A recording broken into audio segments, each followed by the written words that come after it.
প্রতিদিন 5টি সূরার আমল করলে সম্পদের অভাব হবে না, রিজিক বৃদ্ধি হবে, রিজিক নিয়ে কোনো টেনশন করতে হবে না। মনে রাখবেন, আল্লাহ তাআলা কিন্তু সব কিছুর মালিক, তিনিই কিন্তু মানুষের রিজিকের ব্যবস্থা করেন। রিজিক নিয়ে আপনাকে টেনশন করতে হবে না। আমরা প্রতিদিন 5 ওয়াক্ত নামাজ পড়ি, 5 ওয়াক্ত সালাতের পরে আপনি 5টি সূরার আমল করলে আল্লাহ তাআলা আপনাকে অসংখ্য অগণিত পুরস্কার দান করবেন। আপনার সকল ধরনের অভাব দূর করে দিবে, আপনার বিপদ আল্লাহ তাআলা দূর করে দিবেন। শুধু তাই নয়, আল্লাহ তাআলা সম্পদ বৃদ্ধি করে দিবেন এবং শুধু দুনিয়াতে নয়, আখিরাতেও আল্লাহ পাক রব্বুল আলামিন শান্তির ব্যবস্থা করবেন। কবরের আযাব আল্লাহ পাক রব্বুল আলামিন মাফ করে দিবেন। হাসর জগতে আল্লাহ তাআলা আরশে আজিমের নিচে ছায়া আপনাকে দান করে দিবেন এবং আল্লাহ তাআলা আপনার জন্য জান্নাতের ব্যবস্থা করবেন। এজন্য অবশ্যই আমরা প্রতিদিন 5 ওয়াক্ত সালাত আদায় করব এবং 5 ওয়াক্ত নামাজের পরে আমরা 5টি সূরা তেলাওয়াত করব। নাম্বার 1, 1 নাম্বার হচ্ছে ফজরের নামাজের পরে সূরা ইয়াসিনের তেলাওয়াত করতে হবে। সূরা ইয়াসিন হচ্ছে সবচেয়ে ফজিলতপূর্ণ একটি সূরা। পবিত্র কোরআনুল কারীমের অন্যতম একটি সূরা হচ্ছে সূরা ইয়াসিন। এই সূরাটা আমরা অনেকেই কিন্তু পড়ি, বিশেষ করে ফজরের নামাজের পরে পড়বেন। যেই ঘরের ভিতরে বরকত হচ্ছে না, ওই ঘরের ভিতরে সূরা ইয়াসিনের তেলাওয়াত করার চেষ্টা করবেন। যেই দোকানের ভিতরে বরকত নাই, ব্যবসায় লস হচ্ছে, আপনি ফজরের নামাজ পড়েন, এরপরে দোকান খোলেন, এরপরে আপনি সূরা ইয়াসিন তেলাওয়াত করেন, দেখবেন আল্লাহ তাআলা ওই দোকানের ভিতরে বরকত নাজিল করবেন। প্রতিষ্ঠানে সূরা ইয়াসিন পড়েন, প্রতিষ্ঠানে আল্লাহ পাক রব্বুল আলামিন বরকত নাজিল করবেন।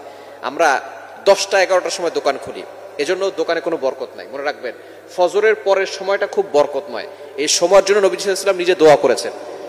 বুখারী শরীফের হাদিস রয়েছে, আল্লাহুম্মা বারিক লি উম্মতি ফি বুকুরিহা, আয় আল্লাহ আমার উম্মতের সকালটা তুমি বরকতময় করে দাও। আল্লাহ কবুল করেছেন, এজন্য সকালটা বরকতময়। ফজরের নামাজের পরে দোকান খুলবেন, দেখবেন ওই দোকানে বরকত আছে। এবং সূরা ইয়াসিনের তেলাওয়াত করবেন।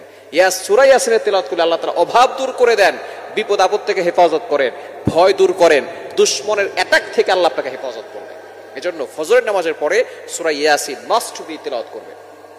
যদি পড়তে না পারেন, রেকর্ডিং চালু করে রাখবেন। দোকানে সূরা ইয়াসিনের রেকর্ড অথবা ঘরের ভিতরে সূরা ইয়াসিনের রেকর্ডিং চালু করে রাখবেন, শুনবেন, দেখবেন আল্লাহ তাআলা ঘরের ভিতরে, দোকানের ভিতরে বরকত নাজিল করবেন, অভাব দূর করে দিবেন।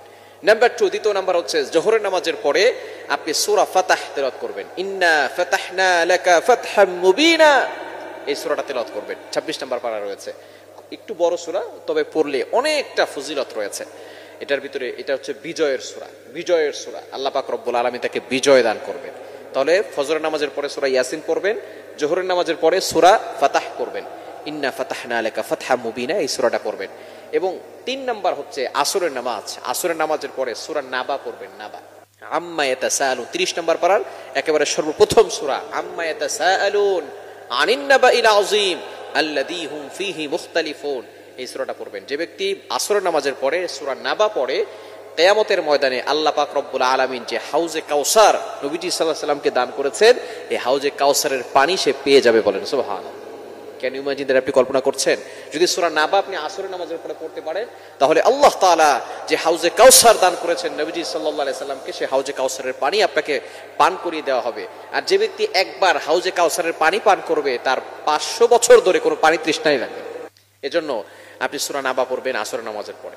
4 নাম্বার, মাগরিবের নামাজের পরে সূরা ওয়াকিয়া পড়বেন। আব্দুল্লাহ ইবনে মাসউদ রাদিয়াল্লাহু তাআলা আনহু, তিনি যখন অসুস্থ হয়ে পড়লেন, হঠাৎ করে তার মেয়েরা যখন তার সেবা শুশ্রূষা করছে, তখন ওসমান রাদিয়াল্লাহু তাআলা আনহু খলিফা আমিরুল মুমিনিন হযরত ওসমান রাদিয়াল্লাহু তাআলা আনহু, তিনি চলে গেলেন আব্দুল্লাহ ইবনে মাসউদ রাদিয়াল্লাহু তাআলা আনহুর বাসায়। শুআবুল ঈমান লিল বাইহাকির ভিতরে রয়েছে। ওসমান রাদিয়াল্লাহু তাআলা আনহু গিয়ে বললেন, আব্দুল্লাহ ইবনে মাসউদ, তুমি টেনশন করো না, তোমার বাসায় আমি বাইতুল ফান্ড থেকে খাবার পাঠিয়ে দিব। তোমার বাসায় আমি বাইতুল ফান্ড থেকে খাবার পাঠাবো তোমার মেয়েদের জন্য, তুমি টেনশন করো না।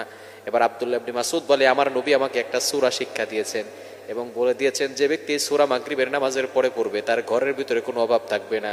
আমি আমার মেয়েদেরকে কোরআন পড়া শিখিয়েছি, তাদেরকে সূরা শিখিয়েছি, এই সূরা আমার মেয়েরা পড়বে, বাইতুল ফান্ড থেকে কোনো সম্পদ লাগবে না।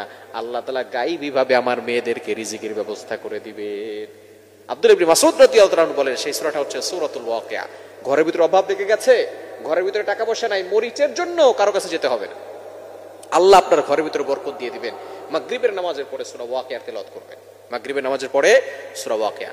5 নাম্বার, এশার নামাজের পরে সূরা মুলক, তাবারাকাল্লাযী বিয়াদিহিল মুলক, সূরা 29 নম্বর পারার 1 নাম্বার প্রথম যে সূরাটা, সেটাই হচ্ছে সূরাতুল মুলক। যে ব্যক্তি সূরা মুলক পড়বে, তার ইন্তেকালের পরে তার কবরে কোনো আযাব হবে না। আল্লাহ তাআলা সূরা মুলকটাকে তার কবরে পাঠিয়ে দিবেন এবং সূরা মুলক তাকে কবরের আযাব থেকে হেফাজত করবে। সুতরাং এই 5 ওয়াক্ত নামাজের পরে 5টি সূরা পড়বেন। ফজরের নামাজের পরে সূরা ইয়াসিন, জোহরের নামাজের পরে সূরা ফাতাহ এবং মাগরিবের আসরের নামাজের পরে সূরা নাবা, মাগরিবের পরে সূরা ওয়াকিয়া, ইশার নামাজের পরে সূরা মুলক। এই 5টি সূরা পড়লে আল্লাহ পাক রব্বুল আলামিন অভাব দূর করে দিবেন, সম্পদ বৃদ্ধি করবেন, দুনিয়াতেও আল্লাহ তাআলা সুখ শান্তি দিবেন, আখিরাতেও আল্লাহ তাআলা সুখ শান্তির ব্যবস্থা করে জান্নাতের ব্যবস্থা করে দিবেন।